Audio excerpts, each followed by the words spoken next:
तो गाइस, जैसा कि आप लोग जानते ही होंगे कि आज से कुछ टाइम पहले जब टीएमकेओसी की सोनू यानी कि पलक सिंधवानी ने शो को छोड़ा था, तब उस समय उन्होंने असित मोदी पर कई सारे गंभीर आरोप लगाए थे।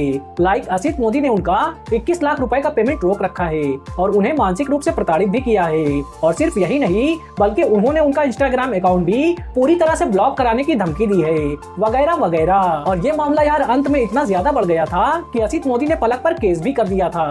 और इस सब के बाद यार पलक पूरी तरह से ही परेशान हो गई थी और फिर बहुत ज्यादा जद्दोजहद करने के बाद उनकी जान इस झमेले से छूटी थी। और हालांकि यार उन पर केस अभी भी चल ही रहा है और न जाने यार वो कब तक चलता रहेगा। बट गाइस, अब इस सारे मामले पर असित मोदी ने भी फाइनली अपनी चुप्पी तोड़ ही दी है और इन सारे आरोपों का जवाब उन्होंने अपने एक रिसेंट इंटरव्यू में दिया है। तो आखिर उन्होंने अपने इस इंटरव्यू में क्या क्या कहा है, आइए थोड़ा डिस्कस कर लेते हैं। तो गाइस, इस इंटरव्यू में असित मोदी ने कहा है कि हम पलक को अपनी बेटी की तरह मानते हैं और हमेशा उसका ख्याल रखते थे और आगे भी रखेंगे।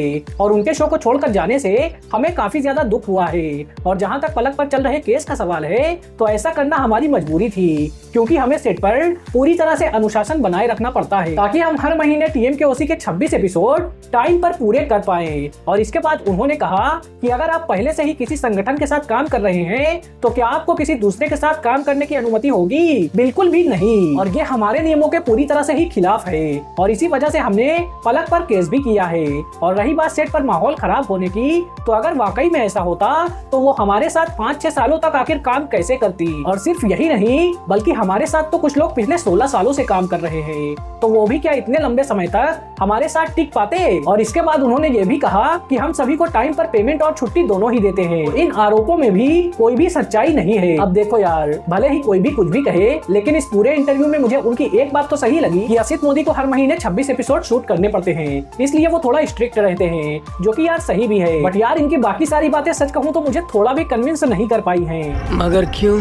क्योंकि यार पलक अकेली नहीं है जिन्होंने उन पर ऐसे आरोप लगाए हैं, बल्कि उनसे पहले मेहता साहब से लेकर रोशन, रीता रिपोर्टर और बावरी तक सभी उन पर ऐसे आरोप लगा चुके हैं। और जो कि यार पूरी तरह से तो गलत नहीं हो सकता, क्योंकि यार अगर किसी बंदे पर इतने सारे लोग आरोप लगा रहे हैं तो उसमें कुछ तो सच्चाई जरूर होगी। ये भी ठीक है। और दूसरा यार ये भी कि अगर असित मोदी इतने ही ऑनेस्ट हैं, तो आखिर उन्होंने इस मुद्दे पर पहले क्यों नहीं मुंह खोला? और जिस पलक को ये अपनी बेटी बता रहे हैं, उस पर आखिर केस कैसे कर दिया?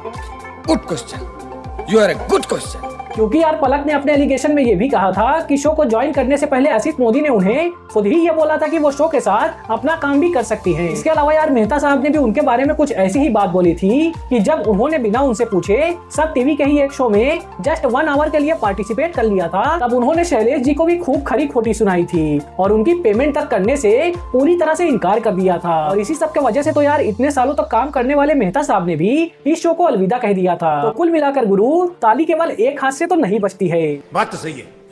खैर, मैं तो यही कहना चाहूंगा, अगर आप इतने ही हम्बल हैं तो अपने ईगो को साइड करके पुराने मेहता साहब से लेकर सोडी भाई तक सभी को शो में वापस लेकर आ जाओ। और हो सके तो आप दया बहन का भी कुछ सॉल्यूशन निकालो, ताकि यार मेरे जैसे बंदे जो कि आज भी इसके ओल्ड एपिसोड को देखते हैं, वो इसके नए एपिसोड को भी एंजॉय कर पाए।